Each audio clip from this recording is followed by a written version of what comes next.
Dracula. Part 2. Chapters 4 to 7. Chapter 4. Jonathan Harker's journal continued. I awoke in my own bed. If it be that I had not dreamed, the Count must have carried me here. I tried to satisfy myself on the subject, but could not arrive at any unquestionable result. To be sure, there were certain small evidences, such as that my clothes were folded and laid by in a manner which was not my habit. My watch was still unwound, and I am rigorously accustomed to wind it the last thing before going to bed, and many such details. But these things are no proof, for they may have been evidences that my mind was not as usual, and, for some cause or another, I had certainly been much upset. I must watch for proof. Of one thing I am glad. If it was that the Count carried me here and undressed me, he must have been hurried in his task, for my pockets are intact. I am sure this diary would have been a mystery to him which he would not have brooked. He would have taken or destroyed it. As I look round this room, although it has been to me so full of fear, it is now a sort of sanctuary, for nothing can be more dreadful than those awful women who are waiting to suck my blood. 18 May. I have been down to look at that room again in daylight, for I must know the truth. When I got to the doorway at the top of the stairs I found it closed. It had been so forcibly driven against the jamb that part of the woodwork was splintered. I could see that the bolt of the lock had not been shot, but the door is fastened from the inside. I fear it was no dream, and must act on this surmise. 19 May. I am surely in the toils. Last night the Count asked me in the suavest tones to write 3 letters, one saying that my work here was nearly done, and that I should start for home within a few days, another that I was starting on the next morning from the time of the letter, and the third, that I had left the castle and arrived at Bistritz. I would fain have rebelled, but felt that in the present state of things it would be madness to quarrel openly with the Count, whilst I am so absolutely in his power, and to refuse would be to excite his suspicion, and to arouse his anger. He knows that I know too much, and that I must not live, lest I be dangerous to him. My only chance is to prolong my opportunities. Something may occur which will give me a chance to escape.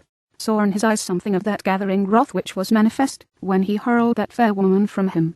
He explained to me that posts were few and uncertain, and that my writing now would ensure ease of mind to my friends. And he assured me with so much impressiveness that he would count 'em in the late letters, which would be held over at Bistritz until due time in case chance would admit of my prolonging my stay, that to oppose him would have been to create new suspicion. I therefore pretended to fall in with his views, and asked him what dates I should put on the letters. He calculated a minute, and then said, the first should be June 12, the second June 19, and the third June 29. I know now the span of my life. God help me. 28 May. There is a chance of escape, or at any rate of being able to send word home. A band of Skaney have come to the castle, and are encamped in the courtyard. These are gypsies. I have notes of them in my book. They are peculiar to this part of the world, though allied to the ordinary gypsies all the world over. There are thousands of them in Hungary and Transylvania, who are almost outside all law. They attach themselves as a rule to some great noble or boyar, and call themselves by his name. They are fearless and without religion, save superstition, and they talk only their own varieties of the Romany tongue. I shall write some letters home, and shall try to get them to have them posted. I have already spoken to them through my window to begin acquaintanceship. They took their hats off and made obeisance and many signs, which however, I could not understand any more than I could their spoken language. I have written the letters. Mina's is in shorthand, and I simply ask Mr. Hawkins to communicate with her. To her I have explained my situation, but without the horrors which I may only surmise. It would shock and frighten her to death, were I to expose my heart to her. Should the letters not carry, then the Count shall not yet know my secret, or the extent of my knowledge. I have given the letters. I threw them through the bars of my window with a gold piece, and made what signs I could to have them posted. The man who took them pressed them to his heart and bowed, and then put them in his cap. I could do no more. I stole back to the study, and began to read. As the Count did not come in, I have written here the Count has come. He sat down beside me, and said in his smoothest voice as he opened 2 letters, the Skaney has given me these, of which, though I know not whence they come, I shall, of course, take care. Say, he must have looked at it. One is from you, and to my friend Peter Hawkins. The other, here he caught sight of the strange symbols as he opened the envelope, and the dark look came into his face, and his eyes blazed wickedly. The other is a vile thing, an outrage upon friendship and hospitality. It is not signed. Well, so it cannot matter to us. And he calmly held letter and envelope in the flame of the lamp till they were consumed. Then he went on, the letter to Hawkins, that I shall, of course, send on, since 'tis yours. Your letters are sacred to me. Your pardon, my friend, that unknowingly I did break the seal. Will you not cover it again? He held out the letter to me, and with a courteous bow handed me a clean envelope. I could only redirect it, and hand it to him in silence. When he went out of the room I could hear the key turn softly. A minute later I went over and tried it, and the door was locked. When, an hour or two after, the Count came quietly into the room, his coming awakened me, for I had gone to sleep on the sofa. He He was very courteous and very cheery in his manner, and seeing that I had been sleeping, he said, "So, my friend, you are tired. Get to bed. There is the surest rest. I may not have the pleasure of talk tonight, since there are many labours to me, but you will sleep, I pray." I passed to my room, and went to bed, and, strange to say, slept without dreaming. Despair has its own calms. 31 May. This morning when I woke I thought I would provide myself with some papers and envelopes from my bag, and keep them in my pocket, so that I might write in case I should get an opportunity, but again a surprise, again a shock. Every scrap of paper was gone, and with it all my notes, my memoranda, relating to railways and travel, my letter of credit, in fact all that might be useful to me were I once outside the castle. Sat and pondered a while, and then some thought occurred to me, and I made search of my portmanteau, and in the wardrobe, where I had placed my clothes. The suit in which I had travelled was gone, and also my overcoat and rug. I could find no trace of them anywhere. This looked like some new scheme of villainy. 17 June. This morning, as I was sitting on the edge of my bed cudgelling my brains, I heard without a crackling of whips and pounding and scraping of horses' feet up the rocky path beyond the courtyard. With joy I hurried to the window, and saw drive into the yard 2 great little wagons, each drawn by 8 sturdy horses, and at the head of each pair a Slovak, with his wide hat, great nail-studded belt, dirty sheepskin, and high boots. They had also their long staves in hand. I ran to the door, intending to descend, and try and join them through the main hall, as I thought that way might be opened for them. Again a shock. My door was fastened on the outside. Then I ran to the window and cried to them. They looked up at me stupidly and pointed, but just then the hetman of the Skaney came out, and seeing them pointing to my window, said something, at which they laughed. Henceforth no effort of mine, no piteous cry or agonized entreaty, would make them even look at me. They resolutely turned away. The little wagons contained great, square boxes, with handles of thick rope. These were evidently empty by the ease with which the Slovaks handled them, and by the resonances they were roughly moved. When they were all unloaded and packed in a great heap in one corner of the yard, the Slovaks were given some money by the Skaney, and spitting on it for luck, lazily went each to his horse's head. Shortly afterwards, I heard the crackling of their whips die away in the distance. 24 June. Last night the Count left me early, and locked himself into his own room. As soon as I dared I ran up the winding stair, and looked out of the window, which opens south. I thought I would watch for the Count, for there is something going on. The Skaney are quartered somewhere in the castle, and are doing work of some kind. I know it, for now and then, I hear a far-away muffled sound, as of mattock spade, and, whatever it is, it must be the end of some ruthless villainy. I had been at the window somewhat less than half an hour, when I saw something coming out of the Count's window. I drew back and watched carefully, and saw the whole man emerge. It was a new shock to me to find that he had on the suit of clothes which I had worn whilst travelling here, and slung over his shoulder the terrible bag which I had seen the women take away. There could be no doubt as to his quest, and in my garb too. This, then, is his new scheme of evil, that he will allow others to see me, as they think, so that he may both leave evidence that I have been seen in the towns or villages posting my own letters, and that any wickedness which he may do shall by the local people be attributed to me. It makes me rage to think that this can go on, and whilst I'm shut up here, a veritable prisoner, but without that protection of the law which is even a criminal's right and consolation. I thought I would watch for the Count's return, and for a long time sat doggedly at the window. Then I began to notice that there were some quaint little specks floating in the rays of the moonlight. They were like the tiniest grains of dust, and they whirled round and gathered in clusters in a nebulous sort of way. I watched them with a sense of soothing, and a sort of calm stole over me. I leaned back in the embrasure in a more comfortable position, so that I could enjoy more fully the aerial gambling. Something made me start up, a low, piteous howling of dogs somewhere far below in the valley, which was hidden from my sight. Louder it seemed to ring in my ears, and the floating motes of dust to take new shapes to the sound as they danced in the moonlight. I felt myself struggling to awake to some call of my instincts.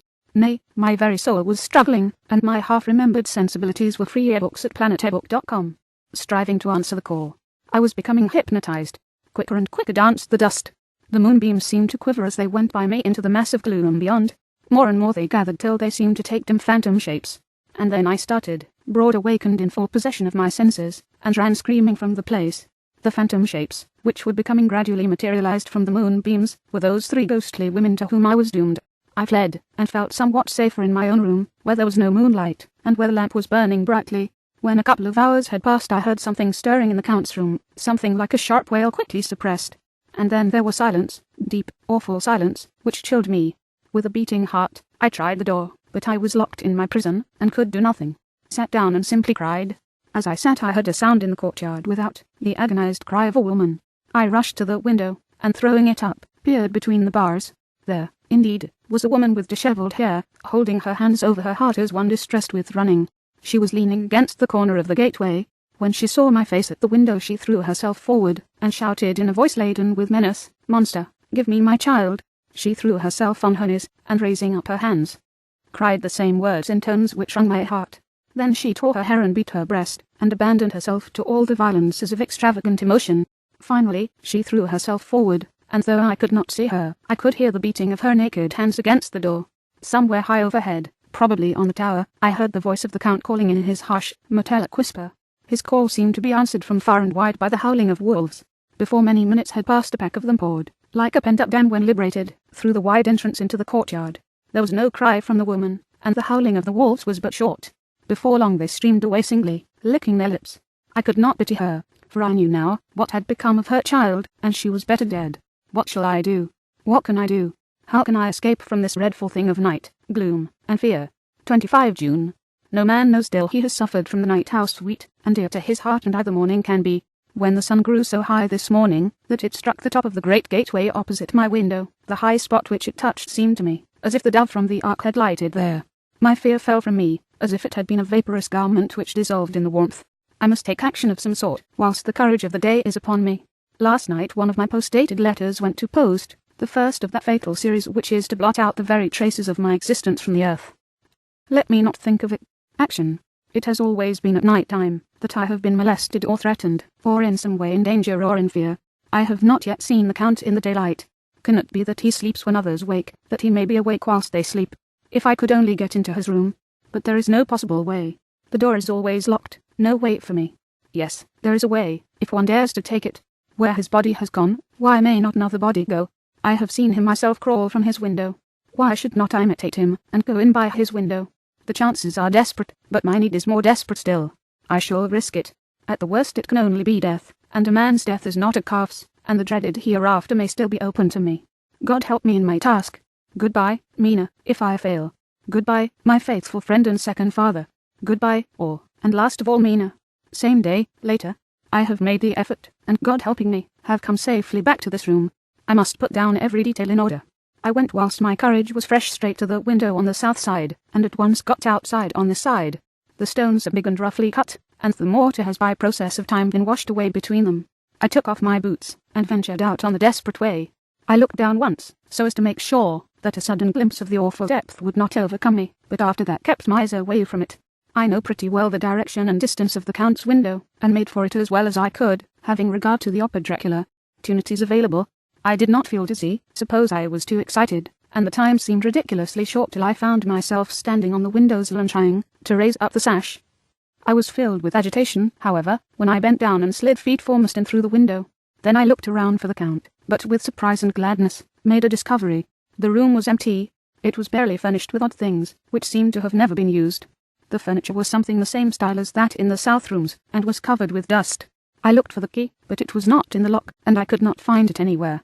The only thing I found was a great heap of gold in one corner, gold of all kinds, Roman, and British, and Austrian, and Hungarian, and Greek and Turkish money, covered with a film of dust, as though it had lain long in the ground. None of it, that I noticed, was less than 300 years old. There were also chains and ornaments, some jewelled, but all of them old and stained. At one corner of the room was a heavy door. I tried it, for, since I could not find the key of the room, or the key of the outer door, which was the main object of my search, I must make further examination, or all my efforts would be in vain. It was open, and led through a stone passage to a circular stairway, which went steeply down. I descended, minding carefully where I went, for the stairs were dark, being only lit by loopholes in the heavy masonry. At the bottom there was a dark, tunnel-like passage, through which came a deathly, sickly odour, the odour-free books at planetairbook.com. A folder newly turned. As I went through the passage the smell grew closer and heavier. At last I pulled open a heavy door which stood ajar, and found myself in an old ruined chapel, which had evidently been used as a graveyard. The roof was broken, and in two places were steps leading to vaults, but the ground had recently been dug over, and the earth placed in great wooden boxes, manifestly those which had been brought by the Slovaks. There was nobody about, and I made a search over every inch of the ground, so as not to lose a chance. I went down even into the vaults, where the dim light struggled, although to do so was a dread to my very soul. Into two of these I went, but saw nothing except fragments of old coffins and piles of dust. In the third, however, I made a discovery. There, in one of the great boxes, of which there were 50 in all, on a pile of newly dug earth, lay the Count. He was either dead or asleep. I could not say which, for eyes were open and stony, but without the glassiness of death, and the cheeks had the warmth of life through all their pallor.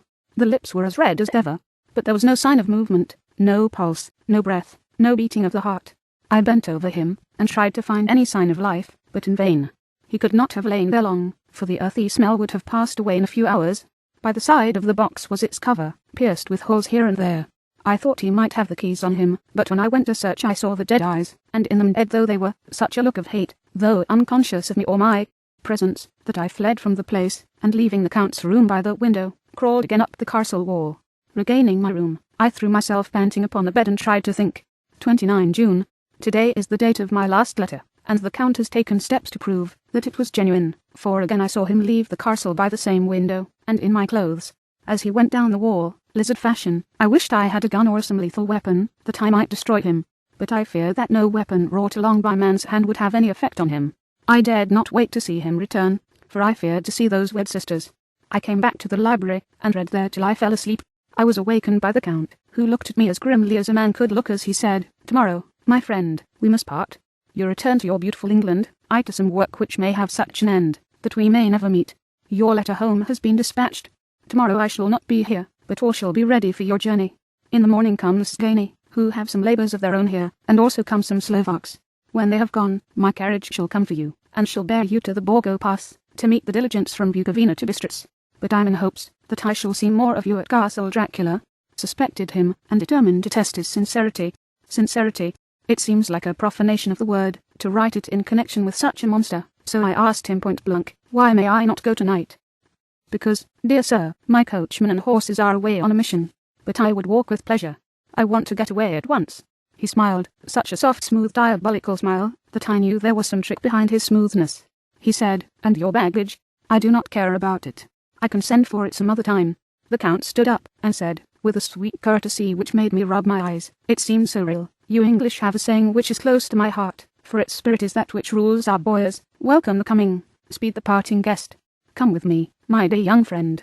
Not an hour shall you wait in my house against your will, though sad am I at your going, and that you so suddenly desire it. Come." With a stately gravity, he, with the lamp, preceded me down the stairs, and along the hall. Suddenly he stopped. Hark! Close at hand, came the howling of many wolves. It was almost as if the sound sprang up at the rising of his hand, just as the music of a great orchestra seems to leap under the baton of the conductor. After a pause of a moment, he proceeded, in his stately way, to the door, drew back the ponderous bolts, unhooked the heavy chains, and began to draw it open. To my intense astonishment I saw that it was unlocked. Suspiciously, I looked all round, but could see no key of any kind. As the door began to open, the howling of the wolves with Dracula out grew louder and angrier. Their red jaws, with champing teeth, and their blunt-clawed feet as they leaped, came in through the opening door. I knew then that to struggle at the moment against the Count was useless. With such allies as these at his command, I could do nothing. But still the door continued slowly to open, and only the Count's body stood in the gap. Suddenly it struck me that this might be the moment and means of my doom. I was to be given to the wolves, and at my own instigation. There was a diabolical wickedness in the idea great enough for the Count, and as the last chance I cried out, "Shut the door! I shall wait till morning," and I covered my face with my hands, to hide my tears of bitter disappointment. With one sweep of his powerful arm, the Count threw the door shut, and the great bolts clanged and echoed through the hall as they shot back into their places. In silence we returned to the library, and after a minute or two I went to my own room. The last I saw of Count Dracula was his kissing his hand to me, with a red light of triumph in his eyes, and with a smile that Judas in hell might be proud of. When I was in my room, and about to lie down, I thought I heard a whispering at my door. I went to it softly and listened, and lest my ears deceived me, I heard the voice of the Count. "Back! Back to your own place! Your time is not yet come. Wait! Have patience! Tonight is mine. Tomorrow night is yours." There was a low, sweet ripple of laughter, and in rage, I threw open the door, and saw without the three terrible women licking their lips. As I appeared, they all joined in a horrible laugh, and ran away. I came back to my room, and threw myself on my knees. It is then so near the end. Tomorrow, tomorrow. Lord, help me, and those to whom I am dear. 30 June. These may be the last words I ever write in this diary. I slept till just before the dawn, and when I woke, threw myself on my knees, for I determined that, if death came, he should find me ready. At last I felt that subtle change in the air, and knew that the morning had come. Then came the welcome cock-crow, and I felt that I was safe. With a glad heart, I opened the door, and ran down the hall. I had seen that the door was unlocked, and now escape was before me. With hands that trembled with eagerness, I unhooked the chains and threw back the massive bolts. But the door would not move. Despair seized me. I pulled and pulled at the door, and shook it till, massive as it was, it rattled in its casement. I could see the bolts shot. It had been locked after I left the Count. Then wild desire took me to obtain the key at any risk, and I determined then and there to scale the wall again and gain the Count's room. He might kill me, but death now seemed the happier choice of evils. Without a pause I rushed up to the east window and scrambled down the wall, as before, into the Count's room. It was empty, but that was as I expected. I could not see a key anywhere, but the heap of gold remained. I went through the door in the corner, and down the winding stair, and along the dark passage to the old chapel. I knew now well enough where to find the monster I sought. The great box was in the same place, close against the wall, but the lid was laid on it, not fastened down, but with the nails ready in their places to be hammered home. I knew I must reach the body for the key, so I raised the lid and laid it back against the wall. And then I saw something which filled my very soul with horror. There lay the Count, but looking as if his youth had been half restored, for the white hair and moustache were changed to dark iron grey. The cheeks were fuller, and the white skin seemed to be red underneath. The mouth was redder than ever, for on the lips were gouts of fresh blood, which trickled from the corners of the mouth and ran down over the chin and neck. Even the deep, burning eyes seemed set among swollen flesh, for the lids and pouches underneath were bloated. It seemed as if the whole awful creature were simply gorged with blood. He lay like a filthy leech, exhausted with his repletion. I shuddered as I bent over to touch him, and every sense in me revolted at the contact, but I had to search, or I was lost. The coming night might see my own body a banquet in a similar war to those horrid three. I felt all over the body, but no sign could I find of the key. Then I stopped and looked at the Count. There was a mocking smile on the bloated face which seemed to drive me mad. This was the being I was helping to transfer to London, where, perhaps, for centuries to come he might, amongst steaming millions, satiate his lust for blood, and create a new and ever-widening circle of semi-demons to batten on the helpless. The very thought drove me mad. A terrible desire came upon me to rid the world of such a monster. There was no lethal weapon at hand, but I seized a shovel which the workmen had been using to fill the cases, and lifting it high, struck, with the edge downward, at the hateful face. But as I did, so the head turned, and the eyes fell upon me, with all their blaze of basilisk horror. The sight seemed to paralyze me, and the shovel turned in my hand and glanced from the face, merely making a deep gash above the forehead. The shovel fell from my hand across the box, and as I pulled it away the flange of the blade caught the edge of the lid which fell over again, and hid the horrid thing from my sight. The last glimpse I had was of the bloated face, blood-stained and fixed with a grin of malice which would have held its own in the nethermost hell. I thought and thought what should be my next move, but my brain seemed on fire, and I waited with a despairing feeling growing over me. As I waited I heard in the distance a gypsy song sung by merry voices coming closer, and through their song the rolling of heavy wheels and the cracking of whips. The Scani and the Slovaks of whom the Count had spoken were coming. With a last look around and at the box which contained the vile body, I ran from the place, and gained the Count's room, determined to rush out at the moment the door should be opened. With strained ears, I listened, and heard downstairs the grinding of the key in the great lock, and the falling back of the heavy door. There must have been some other means of entry, or someone had a key for one of the locked doors. Then there came the sound of many feet tramping and dying away in some passage which sent up a clanging echo. I turned to run down again towards the vault, where I might find the new entrance, but at the moment there seemed to come a violent puff of wind, and the door to the winding stair blew to with a shock that set the dust from the lintels flying. When I ran to push it open, I found that it was hopelessly fast. I was again a prisoner, and the net of doom was closing round me more closely. As I write there is in the passage below a sound of many tramping feet, and the crash of weights being set down heavily, doubtless the boxes, with their freight of earth. There was a sound of hammering. It is the box being nailed down. Now I can hear the heavy feet tramping again along the hall, with many other idle feet coming behind them. The door is shut, the chains rattle. There is a grinding of the key in the lock. I can hear the key withdrawn, then another door opens and shuts. I hear the creaking of lock and bolt. Hark! In the courtyard, and down the rocky way the roll of heavy wheels, the crack of whips, and the chorus of the Scani as they pass into the distance. I am alone in the castle with those horrible women. 4. Mina is a woman, and there is naught in common. They are devils of the pit. I shall not remain alone with them. I shall try to scale the castle wall farther than I have yet attempted. I shall take some of the gold with me, lest I want it later. I may find a way from this dreadful place, and then away for home, away to the quickest and nearest train, away from the cursed spot, from this cursed land, where the devil and his children still walk with earthly feet. At least God's mercy is better than that of those monsters, and the precipice is steep and high. At its foot a man may sleep as a man. Goodbye, or Mina. Chapter 5. Letter from Miss Mina Murray to Miss Lucy Westenra, May. My dearest Lucy, forgive my long delay in writing, but I have been simply overwhelmed with work. The life of an assistant schoolmistress is sometimes trying. I am longing to be with you, and by the sea, where we can talk together freely, and build our castles in the air. I have been working very hard lately, because I want to keep up with Jonathan's studies, and I have been practicing shorthand very assiduously. When we are married I shall be able to be useful to Jonathan, and if I can stenograph well enough I can take down what he wants to say in this way, and write it out for him on the typewriter, at which also I am practicing very hard. He and I sometimes write letters in shorthand, and he is keeping a stenographic journal of his travels abroad. When I'm with you, I shall keep a diary in the same way. I don't mean one of those 2 pages to the week with Sunday squeezed in a corner diaries, but a sort of journal which I can write in whenever I feel inclined.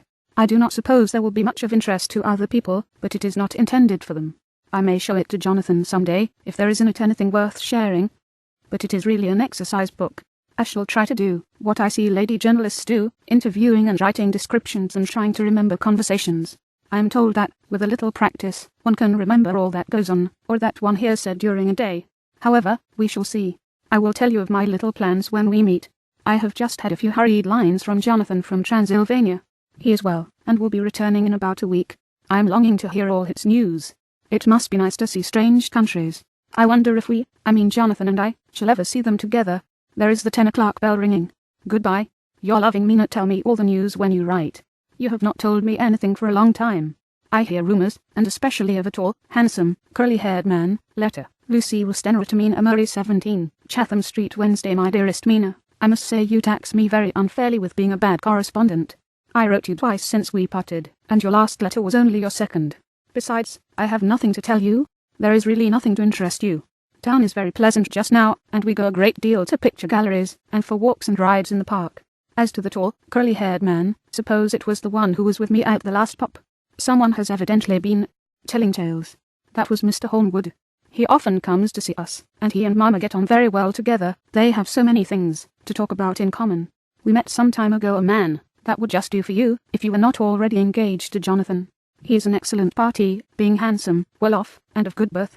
He is a doctor and really clever. Just fancy. He is only 29, and he has an immense lunatic asylum all under his own care. Mr. Holmwood introduced him to me, and he called here to see us, and often comes now. I think he is one of the most resolute men I ever saw, and yet the most calm. He seems absolutely imperturbable. I can fancy what a wonderful power he must have over his patients. He has a curious habit of looking one straight in the face, as if trying to read one's thoughts. He tries this on very much with me, but I flatter myself he has got a tough nut to crack. I know that from my glass. Do you ever try to read your own face? I do, and I can tell you it is not a bad study, and gives you more trouble than you can well fancy, if you have never tried it. He says that I afford him a curious psychological study, and I humbly think I do. I do not, as you know, take sufficient interest in dress, to be able to describe the new fashions. Dress is a bore. That is slang again, but never mind. Arthur says that every day. There, it is all out, Mina. We have told all our secrets to each other, since we were children. We have slept together and eaten together, and laughed and cried together, and now, though I have spoken, I would like to speak more. Oh, Mina, couldn't you guess? I love him. I am blushing as I write, for although I think he loves me, he has not told me so in words. But, oh, Mina, I love him. I love him. There, that does me good. I wish I were with you, dear, sitting by the fire undressing, as we used to sit, and I would try to tell you what I feel. I do not know how I am writing this even to you. I am afraid to stop, or I should tear up the letter, and I don't want to stop, for I do so want to tell you all. Let me hear from you at once, and tell me all that you think about it.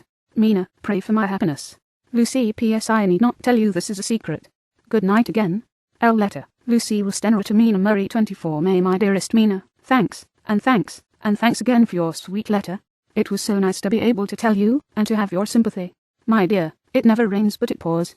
How true the old proverbs are. Here am I, who shall be 20 in September, and yet I never had a proposal till today, not a real proposal, and today I had 3. Just fancy. 3 proposals in one day. Isn't it awful? I feel sorry, really and truly sorry, for 2 of the poor fellows. Oh, Mina, I am so happy, that I don't know what to do with myself. And 3 proposals. But, for goodness' sake, don't tell any of the girls, or they would be getting all sorts of extravagant ideas, and imagining themselves injured and slighted, if in their very first day at home they did not get 6 at least. Some girls are so vain. You and I, Mina dear, who are engaged, and are going to settle down soon soberly into old married women, can despise vanity. Well, I must tell you about the 3, but you must keep it a secret, dear, from everyone except, of course, Jonathan. You will tell him, because I would, if I were in your place, certainly tell Arthur. A woman ought to tell her husband everything. Don't you think so, dear? And I must be fair. Men like women, certainly their wives, to be quite as fair as they are. And women, I'm afraid, are not always quite as fair as they should be. Well, my dear, number 1 came just before lunch. I told you of him, Dr. John Seward, the lunatic asylum man, with the strong jaw and the good forehead. He was very cool outwardly, but was nervous all the same. He had evidently been schooling himself as to all sorts of little things, and remembered them, but he almost managed to sit down on his silk hat, which men don't generally do when they are cool, and then when he wanted to appear at ease he kept playing with a lancet in a way that made me nearly scream. He spoke to me, Mina, very straightforwardly. He told me how dear I was to him, though he had known me so little, and what his life would be with me to help and cheer him. He was going to tell me how unhappy he would be if I did not care for him, but when he saw me cry he said he was a brute, and would not add to my present trouble. Then he broke off and asked if I could love him in time, and when I shook my head his hands trembled, and then with some hesitation he asked me if I cared already for anyone else. He put it very nicely, saying that he did not want to wring my confidence from me, but only to know, because if a woman's heart was free a man might have hope. And then, Mina, I felt a sort of duty to tell him that there was someone. I only told him that much, and then he stood up, and he looked very strong and very grave as he took both my hands in his, and said he hoped I would be happy, and that if I ever wanted a friend I must count him one of my best. Oh, Mina dear, I can't help crying, and you must excuse this letter being all blotted. Being proposed to is all very nice, and all that sort of thing, but it isn't at all a happy thing, when you have to see a poor fellow, whom you know loves you honestly, going away and looking all broken-hearted, and to know that, no matter what he may say at the moment, you are passing out of his life. My dear, I must stop here at present. I feel so miserable, though I am so happy. Evening. Arthur has just gone, and I feel in better spirits than when I left off. So I can go on telling you about the day. Well, my dear, number 2 came after lunch. He is such a nice fellow, an American from Texas, and he looks so young and so fresh that it seems almost impossible that he has been to so many places and has such adventures. Sympathize with poor Desdemona when she had such a stream poured in her ear, even by a black man. Suppose that we women are such cowards that we think a man will save us from fears, and we marry him. I know now what I would do if I were a man and wanted to make a girl love me. No, I don't, for there was Mr. Morris telling us his stories, and Arthur never told any, and yet, my dear, I am somewhat previous. Mr. Quincy P. Morris found me alone. It seems that a man always does find a girl alone. No, he doesn't, for Arthur tried twice to make a chance, and I helping him all I could. I am not ashamed to say it now. I must tell you beforehand that Mr. Morris doesn't always speak slang, that is to say, he never does so to strangers or before them, for he is really well educated, and has exquisite manners, but he found out that it amused me to hear him talk American slang, and whenever I was present, and there was no one to be shocked, he said such funny things. I'm afraid, my dear, he has to invent it all, for it fits exactly into whatever else he has to say. But this is a way slang has. I do not know myself, if I shall ever speak slang. I do not know if Arthur likes it, as I have never heard him use any as yet. Well, Mr. Morris sat down beside me, and looked as happy and jolly as he could, but I could see all the same that he was very nervous. He took my hand in his, and said ever so sweetly, Miss Lucy, I know I ain't good enough to regulate the fixins of your little shoes, but I guess, if you wait till you find a man, that is you will go join them 7 young women with the lamps when you quit. Won't you just hitch up alongside of me, and let us go down the long road together, driving in double harness?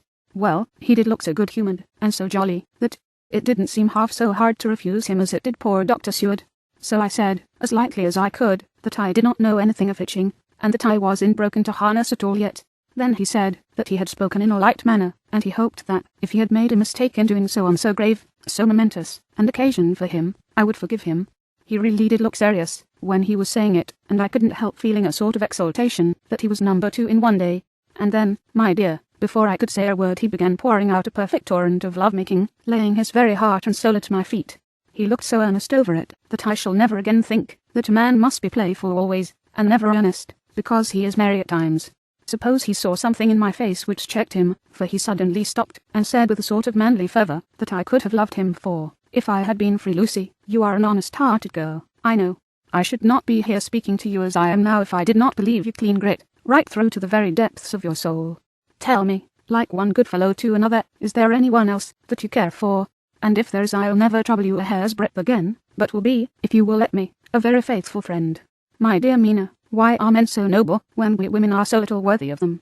Here was I almost making fun of this great-hearted, true gentleman. I burst into tears. I am afraid, my dear, you will think this a very sloppy letter in more ways than one, and I really felt very badly. Why can't they let a girl marry 3 men, or as many as want her, and save all this trouble? But this is heresy, and I must not say it. I am glad to say that, though I was crying, I was able to look into Mr. Morris's brave eyes, and I told him out straight, yes, there is someone I love, though he has not told me yet that he even loves me. I was right to speak to him so frankly, for quite a light came into his face, and he put out both his hands and took mine. I think I put them into his, and said in a hearty way, "That's my brave girl. It's better worth being late for a chance of winning you, than being in time for any other girl in the world. Don't cry, my dear. If it's for me, I'm a hard nut to crack, and I take it standing up. If that other fellow doesn't know his happiness, well, he'd better look for it soon, or he'll have to deal with me. Little girl, your honesty and pluck have made me a friend, and that's rarer than lover. It's more selfish anyhow. My dear, I'm going to have a pretty lonely walk between this and Kingdom Come. Won't you give me one kiss? It'll be something to keep off the darkness now and then. You can, you know, if you like, for that other good fellow, or you could not love him, hasn't spoken yet. That quite won me, Mina, for it was brave, and sweet of him, and noble too, to a rival, wasn't it? And he's so sad, so I leant over and kissed him. He stood up with my 2 hands in his, and as he looked down into my face, I'm afraid I was blushing very much. He said, "Little girl, I hold your hand, and you've kissed me, and if these things don't make us friends, nothing ever will. Thank you for your sweet honesty to me, and goodbye." He wrung my hand, and taking up his hat, went straight out of the room without looking back, without a tear or a quiver or a pause, and I'm crying like a baby. Oh, why must a man like that be made unhappy, when there are lots of girls about who would worship the very ground he trod on? I know I would, if I were free, only I don't want to be free. My dear, this quite upset me, and I feel I cannot try to have happiness just at once, after telling you of it, and I don't wish to tell of the number 3 until it can be all happy. Ever your loving Lucy. PSO, about number 3, I needn't tell you of number 3, need I? Besides, it was also confused. It seemed only a moment from his coming into the room till both his arms were round me, and he was kissing me. I am very, very happy, and I don't know what I have done to deserve it. I must only try in the future to show that I am not ungrateful to God for all his goodness to me, in sending to me such a lover, such a husband, and such a friend. Goodbye. Dr. Seward's diary kept in phonograph 25 May. Ebbed in appetite today. Cannot eat, cannot rest, so diary instead. Since my rebuff of yesterday I have a sort of empty feeling. Nothing in the world seems of sufficient importance to be worth the doing. As I knew that the only cure for this sort of thing was work, I went amongst the patients. I picked out one who has afforded me a study of much interest. He is so quaint that I am determined to understand him as well as I can. Today I seem to get nearer than ever before to the heart of his mystery. I questioned him more fully than I had ever done, with a view to making myself master of the facts of his hallucination. In my manner of doing it there was, I now see, something of cruelty. Seemed to wish to keep him to the point of his madness, a thing which I avoid with the patients as I would the mouth of hell. Mem. Under what circumstances would I not avoid the pit of hell? Omnia Romi Venelia sunt. Hell has its price. If there be anything behind this instinct it will be valuable to trace it afterwards accurately, so I had better commence to do so. Therefore R.M. Renfield, age 59. Sanguine temperament.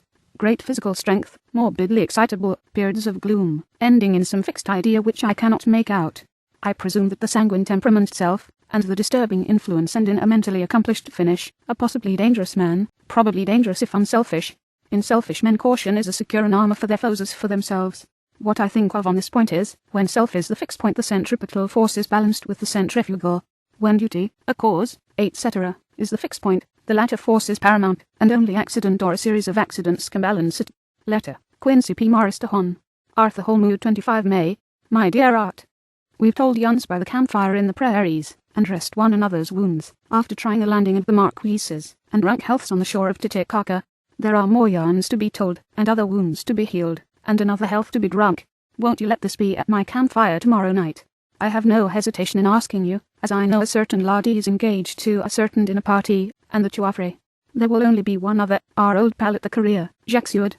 He's coming too, and we both want to mingle our weeps over the wine cup, and to drink a health with all our hearts to the happiest man in all the wide world, who has won the noblest heart that God has made and best worth winning. We promise you a hearty welcome, and a loving greeting, and a health as true as your own right hand. We shall both swear to leave you at home, if you drink too deep to a certain pair of eyes. Come, yours, as ever and always, Quincy P. Morris. Telegram from Arthur Holmwood to Quincy P. Morris 26. May count me in every time. I bear messages which will make both your ears tingle. Art. Chapter 6. Mina Murray's Journal 24 July. Whitby. Lucy met me at the station, looking sweeter and lovelier than ever, and we drove up to the house at the Crescent in which they have rooms. This is a lovely place. The little river, the Esk, runs through a deep valley, which broadens out as it comes near the harbour. A great viaduct runs across, with high piers, through which the view seems somehow further away than it really is. The valley is beautifully green, and it is so steep that when you are on the high land on either side you look right across it, unless you are near enough to see down. The houses of the old town side away from us are all red-roofed, and seem piled up one over the other anyhow, like the pictures we see of Nuremberg. Right over the town is the ruin of Whitby Abbey, which was sacked by the Danes, and which is the scene of part of Marmion, where the girl was built up in the wall. It is a most noble ruin, of immense size, and full of beautiful and romantic bits. There is a legend that a white lady is seen in one of the windows. Between it and the town there is another church, the parish one, round which is a big graveyard, all full of tombstones. This is to my mind the nicest spot in Whitby, for it lies right over the town, and has a full view of the harbour, and all up the bay to where the headland called Kettleness stretches out into the sea. It books at planetairbook.com 1 sends so steeply over the harbour that part of the bank has fallen away, and some of the graves have been destroyed. In one place part of the stonework of the grave stretches out over the sandy pathway far below. There are walks, with seats beside them, through the churchyard, and people go and sit there all day long looking at the beautiful view and enjoying the breeze. I shall come and sit here roughen myself and work. Indeed, I am writing now, with my book on my knee, and listening to the talk of 3 old men who are sitting beside me. They seem to do nothing all day but sit here and talk. The harbour lies below me, with, on the far side, one long granite wall stretching out into the sea, with a curve outwards at the end of it, in the middle of which is a lighthouse. A heavy sea wall runs along outside of it. On the near side, the sea wall makes an elbow crooked inversely, and its end too has a lighthouse. Between the 2 piers there is a narrow opening into the harbour, which then suddenly widens. It is nice at high water, but when the tide is out it shoals away to nothing, and there is merely the stream of the Esk, running between banks of sand, with rocks here and there. Outside the harbour on this side there rises for about half a mile a great reef, the sharp of which runs straight out from behind the south lighthouse. At the end of it is a buoy with a bell, which swings in bad weather, and sends in a mournful sound on the wind. They have a legend here that, when a ship is lost, bells are heard out at sea. I must ask the old man about this. He is coming this way. He is a funny old man. He must be awfully old, for his face is gnarled and twisted like the bark of a tree. He tells me that he is nearly 100, and that he was a sailor in the Greenland fishing fleet when Waterloo was fought. He is, I am afraid, a very sceptical person, for when I asked him about the bells at sea, and White Lady at the Abbey, he said very brusquely, I wouldn't fash massel about them, miss. Them things be all wore out. Mint, I don't say that they never was, but I do say that they wasn't in my time. They be all very well for comers and trippers, and the like, but not for a nice young lady like you. Them feed folks from York and Leeds, that be always eatin' cured herrings and drinkin' tea and looking out to buy cheap jetwood credort. I wonder massel who'd be bothered tellin' lies to them, even the newspapers, which is full of fool talk. I thought he would be a good person to learn interesting things from, so I asked him if he would mind telling me something about the whale fishing in the old days. He was just settling himself to begin when the clock struck 6, whereupon he laboured to get up, and said, I must gang Adjian Woods home now, miss. My granddaughter doesn't like to be kept waiting when the tea's ready, for it takes me time to cram all aboon the grease, for there'll be a many of 'em, and miss, I lack belly timber selly by the clock.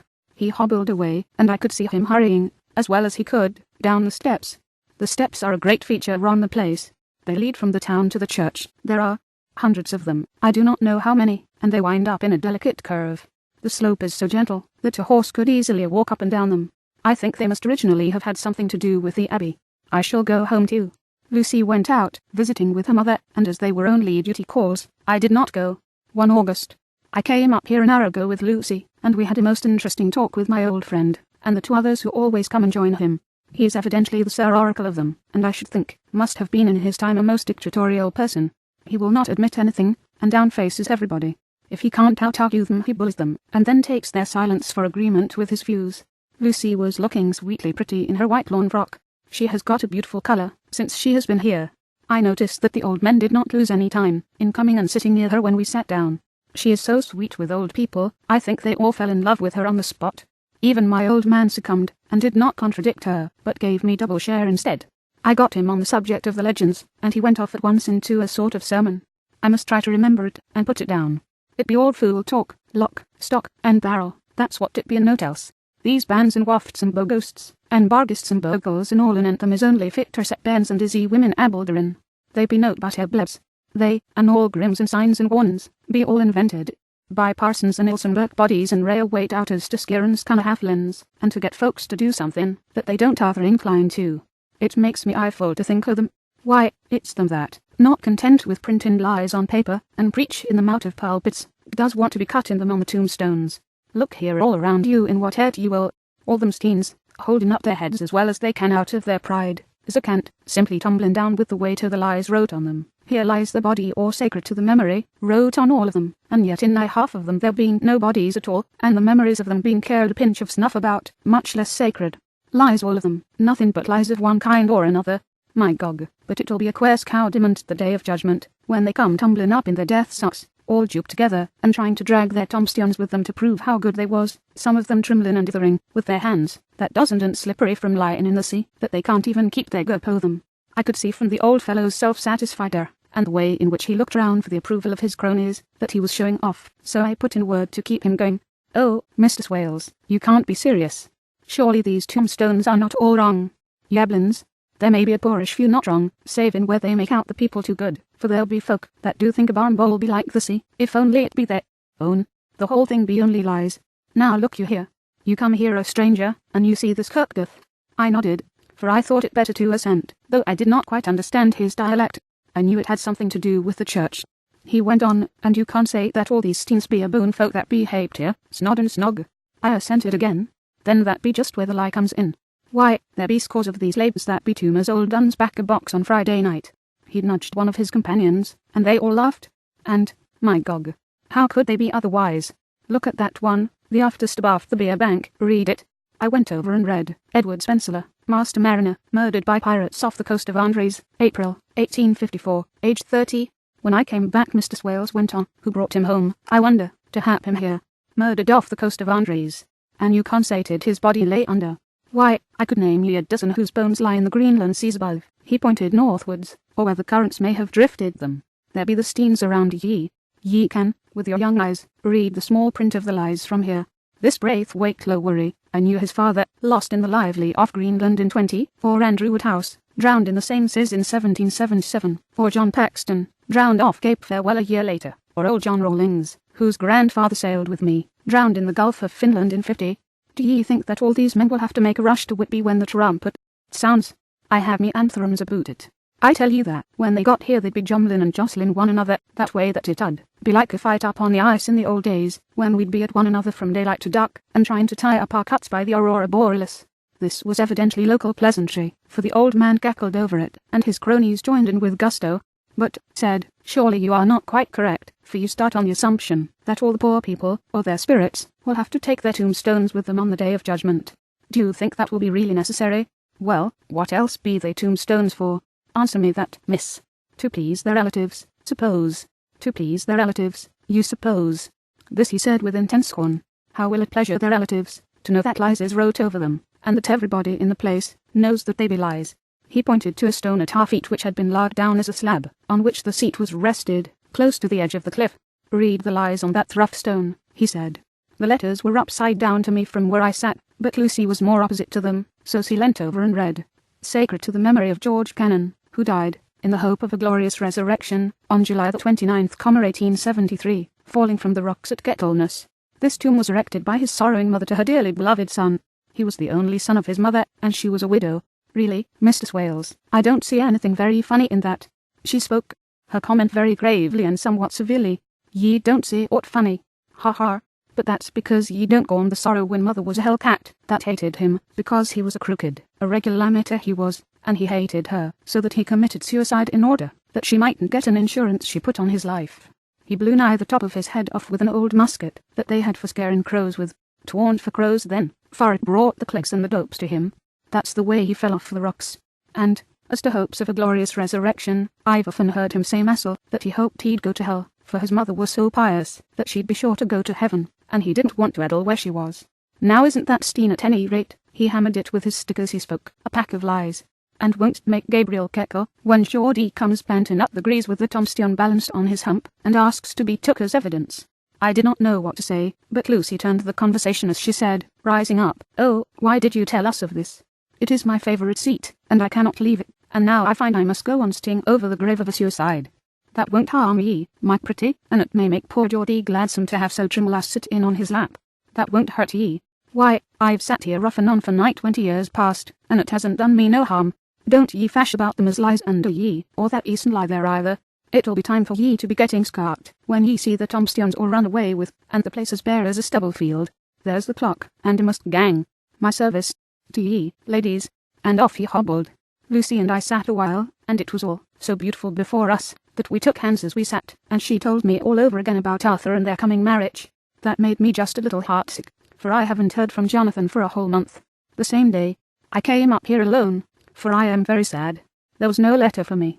I hope there cannot be anything the matter with Jonathan. The clock has just struck 9. See the lights scattered all over the town, sometimes in rows where the streets are, and sometimes singly. They run right up the Esk, and die away in the curve of the valley. To my left the view is cut off by a black line of roof of the old house next to the abbey. The sheep and lambs are bleating in the fields away behind me, and there is a clatter of donkeys' hoofs up the paved road below. The band on the pier is playing a harsh waltz in good time, and further along the quay there is a Salvation Army meeting in a back street. Neither of the bands hears the other, but up here I hear and see them both. I wonder where Jonathan is, and if he is thinking of me. I wish he were here. Dr. Seward's Diary, 5 June. The case of Renfield grows more interesting the more I get to understand the man. He has certain qualities very largely developed: selfishness, secrecy, and purpose. I wish I could get at what is the object of the latter. He seems to have some settled scheme of his own, but what it is I do not know. His redeeming quality is a love of animals, though, indeed, he has such curious turns in it that I some free books at planetabook.com. Times imagine he's only abnormally cruel. His pets are of odd sorts. Just now his hobby is catching flies. He has at present such a quantity that I have had myself to expostulate. To my astonishment, he did not break out into a fury, as I expected, but took the matter in simple seriousness. He thought for a moment, and then said, "May I have 3 days? I shall clear them away." Of course, said that would do. I must watch him. 18 June. He has turned his mind now to spiders, and has got several very big fellows in a box. He keeps feeding them his flies, and the number of the latter is becoming sensibly diminished, although he has used half his food in attracting more flies from outside to his room. 1 July. His spiders are now becoming as great a nuisance as his flies, and today I told him that he must get rid of them. He looked very sad at this, so I said that he must some of them, at all events. He cheerfully acquiesced in this, and I gave him the same time as before for reduction. He disgusted me much while with him, for when a horrid blowfly, bloated with some carrion food, burst into the room, he caught it, held it exultantly for a few moments between his finger and thumb, and before I knew what he was going to do, put it in its mouth and ate it. I scolded him for it, but he argued quietly that it was very good and very wholesome, that it was life, strong life, and gave life to him. This gave me an idea, or the rudiment of one. I must watch how he gets rid of his spiders. He has evidently some deep problem in its mind, for he keeps a little notebook in which he is always jotting down something. Whole pages of it are filled with masses of figures, generally single numbers added up in batches, and then the totals added in batches again, as though he were focusing some account, as the auditors put it. 8 July. There is a method in his madness, and the rudimentary idea in my mind is growing. It will be a whole idea soon, and then, oh, unconscious cerebration, you will have to give the wall to your conscious brother. I kept away from my friend for a few days, so that I might notice, if there were any change. Things remain as they were except that he has parted with some of his pets, and got new one. He has managed to get a sparrow, and has already partially tamed it. His means of taming is simple, for already the spiders have diminished. Those that do remain, however, are well fed, for he still brings in the flies, by tempting them with his food. 19 July. We are progressing.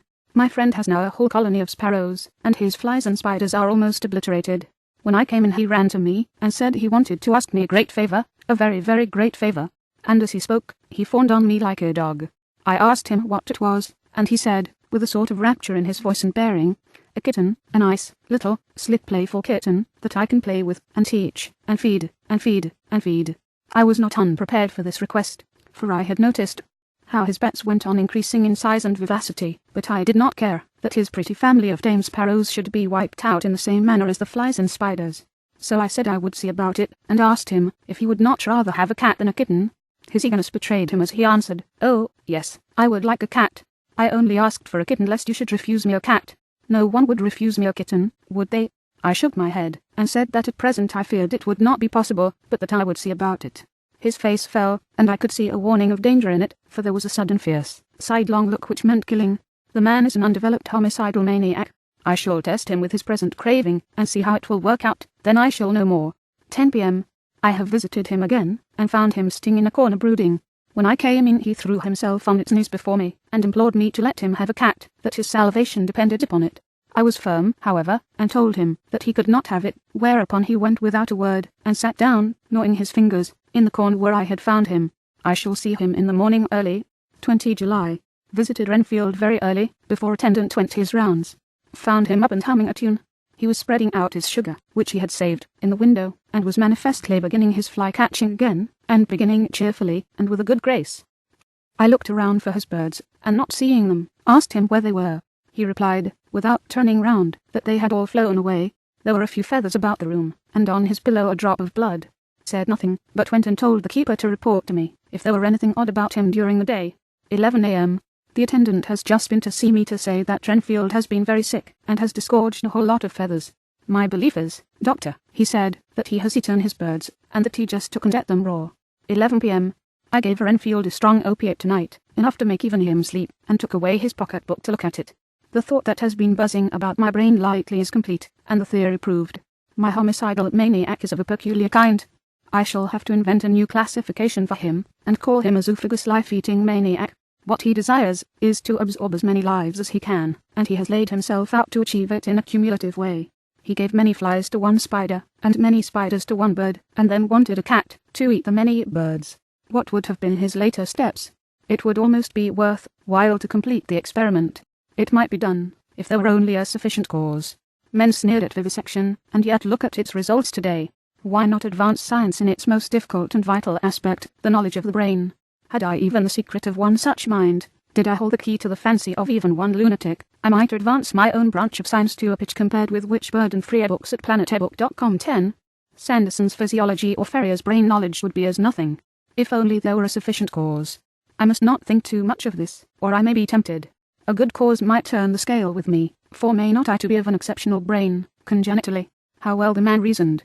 Lunatics always do within their own scope. I wonder at how many lives he values a man, or if at only one. He has closed the account most accurately, and today begun a new record.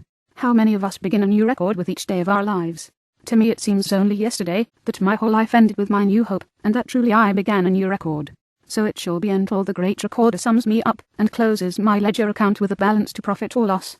Oh, Lucy, Lucy, I cannot be angry with you, nor can I be angry with my friend whose happiness is yours, but I must only wait on hopeless and work. Work, work. If I could have as strong a cause as my poor mad friend there, a good, unselfish cause to make me work, that would be indeed happiness. Mina Murray's Journal 26 July. I am anxious, and it soothes me to express myself here. It is like whispering to oneself, and listening at the same time. And there is also something about the shorthand symbols that makes it different from writing. I am unhappy about Lucy and about Jonathan. I had not heard from Jonathan for some time, and was very concerned, but yesterday dear Mr. Hawkins, who is always so kind, sent me a letter from him. I had written asking him if he had heard. And he said the enclosed had just been received. It is only a line dated from Castle Dracula, and says that he is just starting for home. That is not like Jonathan. I do not understand it, and it makes me uneasy. Then too, Lucy, although she is so well, has lately taken to her old habit of walking in her sleep. Her mother has spoken to me about it, and we have decided that I am to lock the door of our room every night. Mrs. Westenra has got an idea that sleepwalkers always go out on roofs of houses, and along the edges of cliffs, and then get suddenly wakened and fall over with a despairing cry that echoes all over the place. Poor dear, she is naturally anxious about Lucy, and she tells me that her husband, Lucy's father, had the same habit, that he would get up in the night, and dress himself and go out, if he were not stopped. Lucy is to be married in the autumn, and she is already planning out her dresses, and how her house is to be arranged. Sympathize with her, for I do the same, only Jonathan and I will start in life in a very simple way, and shall have to try to make both ends meet. Mr. Holmwood, he is the Hon. Arthur Holmwood, only son of Lord Godalming, is coming up here very shortly, as soon as he can leave town, for his father is not very well, and I think dear Lucy is counting the moment till he comes. She wants to take him up in the seat on the churchyard cliff, and show him the beauty of Whitby. I dare say it is the waiting which disturbs her. She will be all right when he arrives. 27 July. No news from Jonathan. I am getting quite uneasy about him, though why I should I do not know, but I do wish that he would write, if it were only a single line. Lucy walks more than ever, and each night I am awakened by her moving about the room. Fortunately, the weather is so hot that she cannot get cold. But still, the anxiety and the perpetually being awakened is beginning to tell on me, and I am getting nervous and wakeful myself. Thank God, Lucy's health keeps up. Mr. Holmwood has been suddenly called to ring to see his father, who has been taken seriously ill. Lucy frets at the postponement of seeing him, but it does not touch her looks. She is a trifle stouter, and her cheeks are a lovely rose pink. She has lost the enamoured look which she had. I pray it will all last. 3 August. Another week gone by, and no news from Jonathan, not even to Mr. Hawkins, from whom I have heard. Oh, I do hope he is not ill. He surely would have written. I look at that last letter of his, but somehow it does not satisfy me. It does not read like him, and yet it is his writing. There is no mistake of that. Lucy has not walked much in her sleep the last week, but there is not concentration about her which I do not understand. Even in her sleep she seems to be watching me. She tries the door, and finding it locked, goes about the room searching for the key. 6 August. Another 3 days, and no news. This suspense is getting dreadful. If I only knew where to write to, or where to go to, I should feel easier. But no one has heard a word of Jonathan since that last letter. I must only pray to God for patience. Lucy is more excitable than ever, but is otherwise well. Last night was very threatening, and the fishermen say that we are in for a storm. I must try to watch it, and learn the weather signs. Today is a grey day, and the sun, as I write, is hidden in thick clouds, high over Kettleness. Everything is grey except the green grass, which seems like emerald amongst it, grey earthy rock, grey clouds, tinged with the sunburst at the far edge, hang over the grey sea, into which the sand points stretch like grey figures. The sea is tumbling in over the shallows, and the sandy flats with a roar, muffled in the sea mists drifting inland. The horizon is lost in a grey mist. All vastness, the clouds are piled up like giant rocks, and there is a brawl over the sea that sounds like some passage of doom. Dark figures are on the beach here and there, sometimes half shrouded in the mist, and seem men like trees walking. The fishing boats are racing for home, and rise and dip in the ground swell as they sweep into the harbour, bending to the scuppers. Here comes old Mr. Swales. He is making straight for me, and I can see, by the way he lifts his hat, that he wants to talk. I have been quite touched by the change in the poor old man. When he sat down beside me, he said in a very gentle way, "I want to say something to you, miss." I could see he was not at ease, so I took his poor old wrinkled hand in mine, and asked him to speak fully. So he said, leaving his hand in mine, "I'm afraid, my dearie, that I must have shocked you by all the wicked things I've been saying about the dead, and such like, for weeks past, but I didn't mean them, and I want ye to remember that when I'm gone, we old folks that be defiled, and with one foot above the crockpool, don't altogether like to think of it, and we don't want to feel scarred of it, and that's why I've took to making light of it, so that I'd cheer up my own heart a bit. But, Lord love ye, miss, I ain't afraid of dying, not a bit, only I don't want to die, if I can help it. My time must be nigh at hand now, for I be old, and 100 years is too much for any man to expect, and I'm so nigh that the old man is already whetting his scythe. Ye see, I can't get out of the habit of coughing about it all at once. The shafts will wag as they be used to. Some day soon the angel of death will sound his trumpet for me. But don't ye duel and greet, my dearie." For he saw that I was crying. If he should come this very night I'd not refuse to answer his call. For life be, after all, only a wait in for something else than what we're doing, and death be all that we can rightly depend on. But I'm content, for it's coming to me, my dearie, and coming quick. It may be coming while we be looking and wondering. Maybe it's in that wind out over the sea that's bringing with it loss and wreck, and sore distress, and sad hearts. Look, look, he cried suddenly. There's something in that wind, and in the host beyond that sounds, and looks, and tastes, and smells like death. It's in the air. I feel it coming. Lord, make me answer cheerful when my call comes. He held up his arms devoutly, and raised his hat. His mouth moved, as though he were praying. After a few minutes' silence, he got up, shook hands with me, and blessed me, and said goodbye, and HOB10 Dracula bled off. It all touched me, and upset me very much. I was glad when the Coast Guard came along, with his spyglass under his arm. He stopped to talk with me, as he always does, but all the time kept looking at a strange ship. "I can't make her out," he said. "She's a Russian, by the look of her, but she's knocking about in the queerest way. She doesn't know her mind a bit. She seems to see the storm coming, but can't decide whether to run up north in the open, or to put in here. Look there again. She is steered mighty strangely, for she doesn't mind the hand on the wheel, changes about with every puff of wind. We'll hear more of her before this time tomorrow." Chapter 7. Outing from the Daily Graph, 8 August, pasted in Mina Murray's journal from a correspondent. Whitby. One of the greatest and suddenest storms on record has just been experienced here, with results both strange and unique. The weather had been somewhat sultry, but not to any degree uncommon in the month of August. Saturday evening was as fine as was ever known, and the great body of holiday-makers laid out yesterday for visits to Mulgrave Woods, Robin Hood's Bay, Brigmill, Brunswick, Staithes, and the various strips in the neighbourhood of Whitby. The steamers Emma and Scarborough made trips up and down the coast, and there was an unusual amount of tripping both to and from Whitby. The day was unusually fine till the afternoon, when some of the gossips who frequent the East Cliff churchyard, and from the commanding eminence watch the wide sweep of sea visible to the north and east, called attention to a sudden show of mare's tails high in the sky to the northwest. The wind was then blowing from the southwest in the mild degree which in barometrical language is ranked number 2, light breeze. The Coast Guard on duty at once made report, and one old fisherman, who for more than half a century has kept watch on weather signs from the East Cliff, foretold in an emphatic manner the coming of a sudden storm.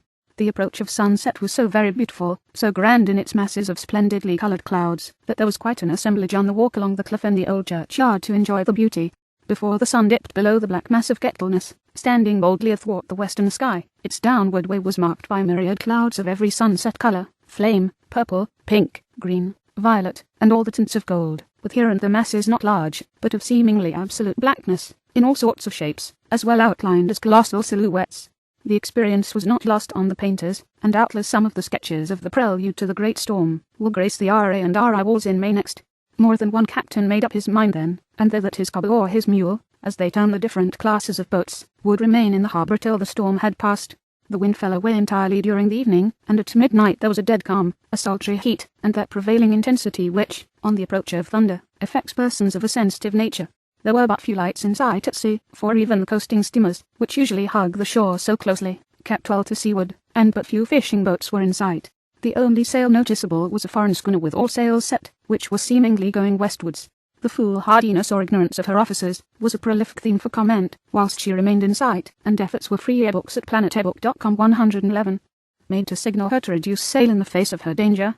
Before the night shut down she was seen with sails idly flapping as she gently rolled on the undulating swell of the sea, as idle as a painted ship upon a painted ocean. Shortly before 10 o'clock the stillness of the air grew quite oppressive, and the silence was so marked that the bleating of a sheep inland, or the barking of a dog in the town was distinctly heard, and the band on the pier, with its lively French air, was like a dish in the great harmony of nature's silence. A little after midnight came a strange sound from over the sea, and high overhead the air began to carry a strange, faint, hollow booming. Then without warning the tempest broke, with a rapidity which, at the time, seemed incredible, and even afterwards is impossible to realize. The whole aspect of nature at once became convulsed. The waves rose in growing fury, each overtopping its fellow, till in a very few minutes the lately glassy sea was like a roaring and devouring monster. White-crested waves beat madly on the level sands, and rushed up the shelving cliffs. Others broke over the piers, and with their spume, swept the lanthorns of the lighthouses which rise from the end of either pier of Whitby harbour. The wind roared like thunder, and blew with such force that it was with difficulty that even strong men kept their feet, or clung with grim clasp to the iron stanchions. It was found necessary to clear the entire pier from the mass of onlookers, or else the fatalities of the night would have increased manifold. To add to the difficulties and dangers of the time, masses of sea fog came drifting inland. White, wet clouds, which swept by in ghostly fashion, so damp and cold, that it needed but little effort of imagination to think that the spirits of those lost at sea were touching their living brethren with the clammy hands of death, and many a one shuddered as the wreaths of sea mist swept by. At times the mist cleared, and the sea for some distance could be seen in the glare of the lightning, which came thick and fast, followed by such peals of thunder, that the whole sky overhead seemed trembling under the shock of the footsteps of the storm. Some of the scenes thus revealed were of immeasurable grandeur, and of absorbing interest. The sea, running mountains high, threw skywards with each wave mighty masses of white foam, which the tempest seemed to snatch at and whirl away into space. Here and there a fishing boat, with a rag of sail, running madly for shelter before the blast, now and again the white wings of a storm-tossed sea-bird. On the summit of the east cliff the new searchlight was ready for experiment, but had not yet been tried. The officers in charge of it got it into working order, and in the pauses of onrushing mist swept with it the surface of the sea. Once or twice its service was most effective, as when a fishing boat, with gunwale under water, rushed into the harbour, able, by the guidance of the sheltering light, to avoid the danger of dashing against the piers. As each boat achieved the safety of the port there was a shout of joy from the mass of people on the shore, a shout which for a moment seemed to cleave the gale, and was then swept away in its rush. Before long the searchlight discovered some distance away a schooner with all sails set, apparently the same vessel which had been noticed earlier in the evening. The wind had by this time backed to the east, and there was a shudder amongst the watchers on the cliff as they realized the terrible danger in which she now was. Between her and the port lay the great flat reef on which so many good ships have from time to time suffered, and, with the wind blowing from its present quarter, it would be quite impossible that she should fetch the entrance of the harbour. It was now nearly the hour of high tide, but the waves were so great that in their troughs the shallows of the shore were almost visible, and the schooner, with all sails set, was rushing with such speed that, in the words of one old salt, she must fetch up somewhere, if it was only in hell. Then came another rush of sea fog, greater than any hitherto, a mass of dank mist, which seemed to close on all things like a grey pall, and left available to men only the organ of hearing, for the roar of the tempest, and the crash of the thunder, and the booming of the mighty billows, came through the damp oblivion even louder than before. The rays of the searchlight were kept fixed on the harbour mouth across the east pier, where the shock was expected, and men waited breathless. The wind suddenly shifted to the northeast, and the remnant of the sea fog melted in the blast. And then, Mirabile too, between the piers, leaping from wave to wave as it rushed at headlong speed, swept the strange schooner before the blast, with all sail set, and gained the safety of the harbour. The searchlight followed her, and a shudder ran through all who saw her. Flashed to the helm was a corpse, with drooping head, which swung horribly to and fro at each motion of the ship. No other form could be seen on the deck at all. A great awe came on all as they realized that the ship, as if by a miracle, had found the harbour, unsteered save by the hand of a dead man. However, all took place more quickly than it takes to write these words. The schooner paused not, but rushing across the harbour, pitched herself on that accumulation of sand and gravel washed by many tides and many storms into the southeast corner of the pier jutting under the east cliff, known locally as Date Hill Pier. There was of course considerable concussion as the vessel drove up on the sand heap. Every spar, rope, and stay was strained, and some of the top hammer came crashing down. But, strangest of all, the very instant the shore was touched, an immense dog sprang up on deck from below, as if shot up by the concussion, and running forward, jumped from the bow on the sand, making straight for the steep cliff, where the churchyard hangs over the laneway to the east pier so steeply that some of the flat tombstones, thrushstones or through stones, as they call them in Whitby vernacular, actually project over where the sustaining cliff has fallen away. It disappeared in the darkness, which seemed intensified just beyond the focus of the searchlight. It so happened that there was no one at the moment on Date Hill Pier, as all those whose houses are in close proximity to books at planetairbook.com 11 at you were either in bed, or were out on the heights above. Thus the Coast Guard on duty on the eastern side of the harbour, who at once ran down to the little pier, was the first to climb aboard. The men working the searchlight, after scouring the entrance of the harbour without seeing anything, then turned the light on the derelict, and kept it there. The Coast Guard ran aft, and when he came beside the wheel, bent over to examine it, and recoiled at once, as though under some sudden emotion. This seemed to pique general curiosity, and quite a number of people began to run.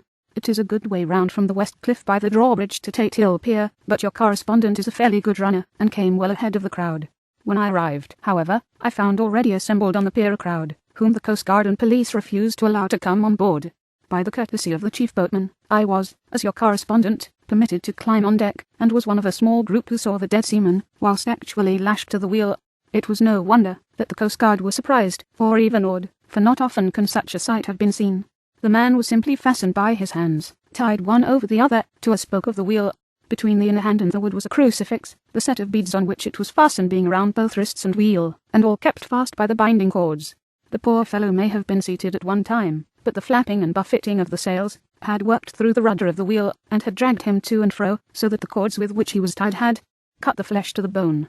Accurate note was made of the state of things, and a doctor, Surgeon J.M. Caffin, of 33, East Elliot Place, who came immediately after me, declared, after making examination, that the man must have been dead for quite 2 days. In his pocket was a bottle, carefully corked, empty save for a little roll of paper, which proved to be the addendum to the log. The Coast Guard said the man must have tied up his own hands, fastening the knots with his teeth. The fact that a Coast Guard was the first on board may save some complications later on, in the Admiralty Court, for Coast Guards cannot claim the salvage which is the right of the first civilian entering on a derelict. Already, however, the legal tongues are wagging, and one young law student is loudly asserting that the rights of the owner are already completely sacrificed, his property being held in contravention of the statutes of Mortmain, since the tiller, as emblem ship, if not proof of delegated possession, is held in a dead hand. It is needless to say that the dead steersman has been reverently removed from the place where he held his honourable watch and ward till death, a steadfastness as noble as that of the young Kasabian anchor, and placed in the mortuary to await inquest. Already the sudden storm is passing, and its fierceness is abating. Crowds are scattering backward, and the sky is beginning to redden over the Yorkshire woods. I shall send, in time for your next issue, further details of the derelict ship which found her way so miraculously into harbour in the storm. 9 August.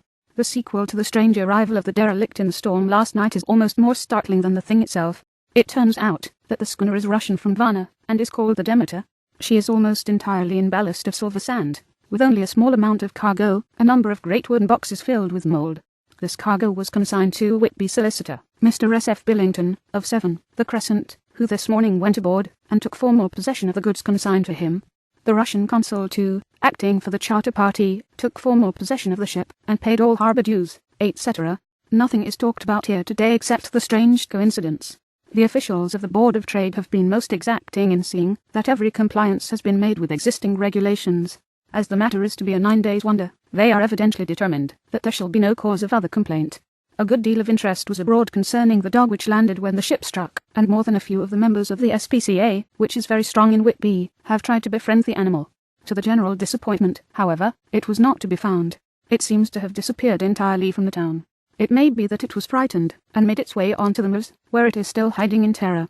There are some who look with dread on such a POSSIBIL-11 Dracula, lest later on it should in itself become a danger, for it is evidently a fierce brute. Early this morning a large dog, a half-bred mastiff belonging to a coal merchant close to Tate Hill Pier, was found dead in the roadway opposite its master's yard. It had been fighting, and manifestly had had a savage opponent, for its throat was torn away, and its belly was slit open, as if with a savage claw. Later, by the kindness of the Board of Trade Inspector, I have been permitted to look over the logbook of the Demeter, which was in order up to within 3 days, but contained nothing of special interest except as to facts of missing men. The greatest interest, however, is with regard to the paper found in the bottle, which was today produced at the inquest. And a more strange narrative than the tube between them unfold it has not been my lot to come across. As there is no motive for concealment, I am permitted to use them, and accordingly send you a transcript, simply omitting technical details of seamanship and supercargo. It almost seems as though the captain had been seized with some kind of mania, before he had got well into blue water, and that this had developed persistently throughout the voyage. Of course my statement must be taken cum grano, since I am writing from the dictation of a clerk of the Russian consul, who kindly translated for me, time being short.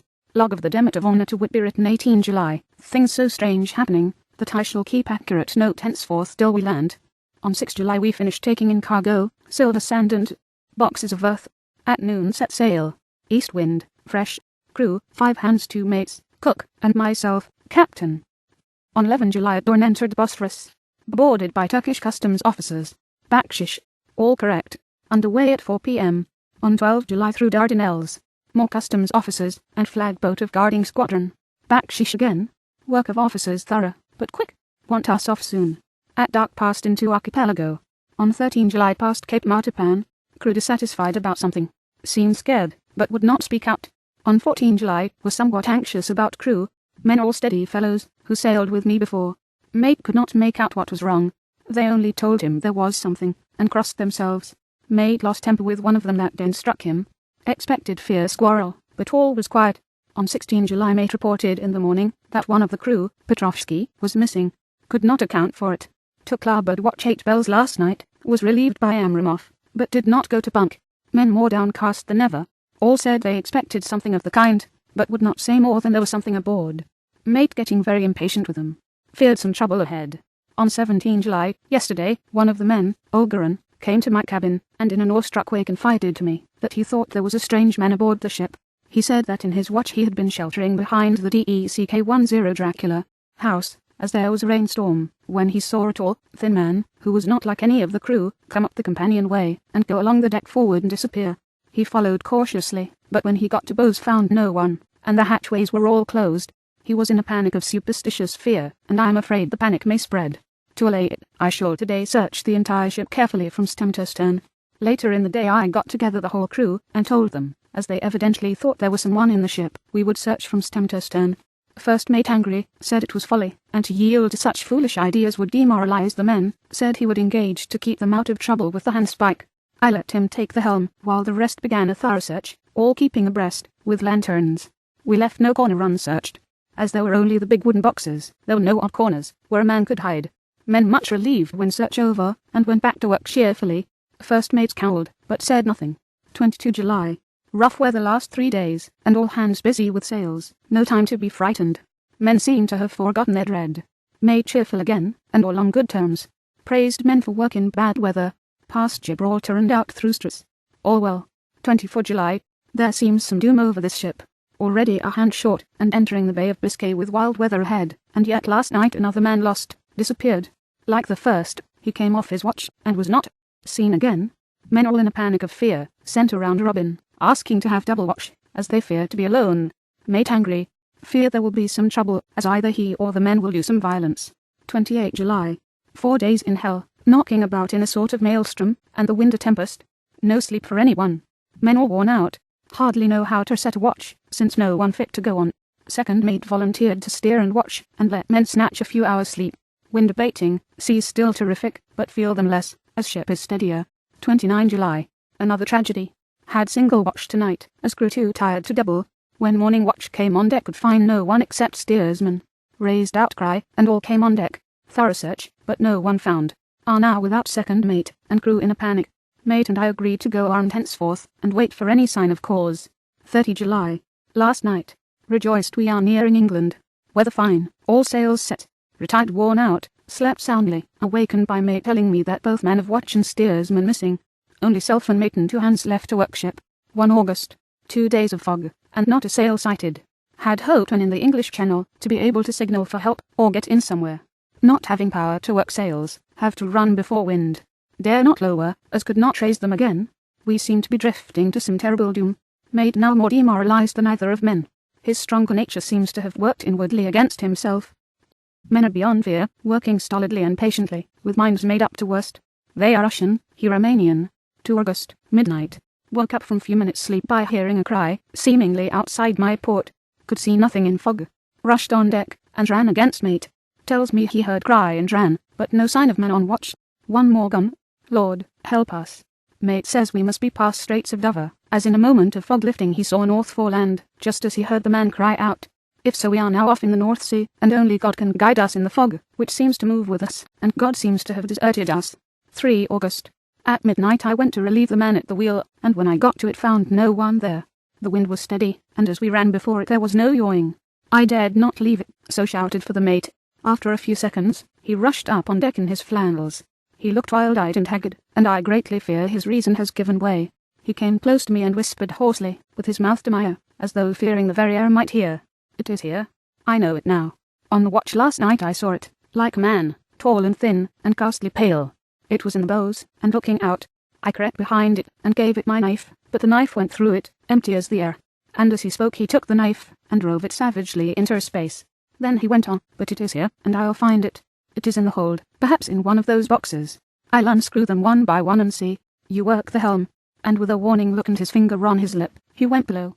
There was springing up a choppy wind, and I could not leave the helm. Saw him come out on deck again with a tool chest and lantern, and go down the forward hatchway. He's mad, stark, raving mad, and it's no use my trying to stop him. He can't hurt those big boxes. They are invoiced as clay, and to pull them about is as harmless a thing as he can do. So here I stay, and mind the helm, and write these notes. I can only trust in God and wait till the fog clears. Then, if I can't steer to any harbour with the wind that is, I shall cut down sails, and lie by, and signal for help. It is nearly all over now, just as I was beginning to hope that the mate would come out calmer, for I heard him knocking away at something in the hold, and work is good for him. There came up the hatchway a sudden, startled scream, which made my blood run cold, and up on the deck he came, as if shot from a gun, a raging madman, with his eyes rolling, and his face convulsed with fear. Save me, he cried, and then looked round on the blanket of fog. His horror turned to despair, and in a steady voice he said, "You had better come too, Captain, before it is too late. He is there. I know the secret now. The sea will save me from him, and it is all that is left." Before I could say a word, or move forward to seize him, he sprang on the bulwark and deliberately threw himself into the sea. Suppose I know the secret too. Now, it was this madman who had got rid of the men one by one, and now he has followed them himself. God help me. How am I to account for all these horrors, when I get to port? Will that ever be? 4 August. Still fog, which the sunrise cannot pierce. I know there is sunrise, because I am a sailor. Why else I know not. I dared not go below. I dared not leave the helm, so here all night I stayed, and in the dimness of the night I saw it. Him. God, forgive me, but the mate was right to jump overboard. It was better to die like a man. To die like a sailor in blue water. No man can object. But I'm captain, and I must not leave my ship. But I shall baffle this fiend or monster, for I shall tie my hands to the wheel when my strength begins to fail, and along with them I shall tie that which it dare not touch. And then, come good wind or foul, I shall save my soul, and my honour as a captain. I am growing weaker, and the night is coming on. If he can look me in the face again, I may not have time to act. If we are it, mayhap this bottle may be found, and those who find it may understand. If not well, then all men shall know that I have been true to my trust. God and the Blessed Virgin and the saints help a poor ignorant soul trying to do his duty. Of course the verdict was an open one. There is no evidence to adduce, and whether or not the man himself committed the murders there is now none to say. The folk here hold almost universally that the captain is simply a hero, and he is to be given a public funeral. Already it is arranged that his body is to be taken with a train of boats up the Esk for a piece, and then brought back to Tate Hill Pier, and up the Abbey steps, for he is to be buried in the churchyard on the cliff. The owners of more than 100 boats have already given in their names as wishing to follow him to the grave. No trace has ever been found of the great dog, at which there is much mourning, for, with public opinion in its present state, he would, I believe, be adopted by the town. Tomorrow will see the funeral, and so will end this one more mystery of the sea. Mina Murray's Journal, late August. Lucy was very restless all night, and I too could not sleep. The storm was fearful, and as it boomed loudly among the chimney pots, it made me shudder. When a sharp puff came, it seemed to be like a distant gun. Strangely enough, Lucy did not wake, but she got up twice and dressed herself. Fortunately, each time I woke in time, and managed to undress her without waking her, and got her back to bed. It is a very strange thing, this sleepwalking, for as soon as her will is thwarted in any physical way, her intention, if there be any, disappears, and she yields herself almost exactly to the routine of her life. Early in the morning we both got up, and went down to the harbour to see if anything had happened in the night. There were very few people about, and though the sun was bright, and the air clear and fresh, the big, grim-looking waves, that seemed dark themselves, because the foam that topped them was like snow, forced themselves in through the mouth of the harbour, like a bullying men going through a crowd. Somehow I felt glad that Jonathan was not on the sea last night, but on land. But, oh, is he on land or sea? Where is he, and how? I am getting fearfully anxious about him. If I only knew what to do, and could do anything. 10 August. The funeral of the poor sea captain today was most touching. Every boat in the harbour seemed to be there, and the coffin was carried by captains all the way, from Tate Hill Pier up to the churchyard. Lucy came with me, and we went early to our old seat, whilst the cortege of boats went up the river to the viaduct, and came down again. We had a lovely view, and saw the procession nearly all the way. The poor fellow was laid to rest near our seat, so that we stood on it, when the time came and saw everything. Poor Lucy seemed much upset. She was restless and uneasy all the time, and I cannot but think that her dreaming at night is telling on her. She is quite odd in one thing. She will not admit to me that there is any cause for restlessness, or if there be, she does not understand it herself. There is an additional cause in that poor Mr. Swales was found dead this morning on our seat, his neck being broken. He had evidently, as the doctor said, fallen back in the seat in some sort of fright, for there was a look of fear and horror in his face that the men said made them shudder. Poor dear old man. Lucy is so sweet and sensitive that she feels influences more acutely than other people do. Just now she was quite upset by a little thing which I did not much heed, though I am myself very fond of animals. One of the men who came up here often to look for the boats was followed by his dog. A dog is always with him. They are both quiet persons, and I never saw the man angry, nor heard the dog bark. During the service the dog would not come to its master, who was on the seat with us, but kept a few yards off, barking and howling. Its master spoke to it gently, and then harshly, and then angrily. But it would neither come nor cease to make a noise. It was in a fury, with its eyes savage, and all its hair bristling out like a cat's tail, when puss is on the warpath. Finally the man too got angry, and jumped down, and kicked the dog, and then took it by the scruff of the neck, and half dragged and half threw it on the tombstone on which the seat is fixed. The moment it touched the stone the poor thing began to tremble. It did not try to get away, but crouched down, quivering and cowering, and was in such a pitiable state of terror that I tried, though without effect, to comfort it. Lucy was full of pity too, but she did not attempt to touch the dog, but looked at it in an agonized sort of way. I greatly fear that she is of too supersensitive a nature to go through the world without trouble. She will be dreaming of this tonight, I am sure. The whole agglomeration of things, the ship steered into port by a dead man, his attitude, tied to the wheel with a crucifix and beads, the touching funeral, the dog, now furious and now in terror, will all afford material for her dreams. I think it will be best for her to go to bed tired out physically, so I shall take her for a long walk by the cliffs to Robin Hood's Bay and back. She ought not to have much inclination for sleepwalking then.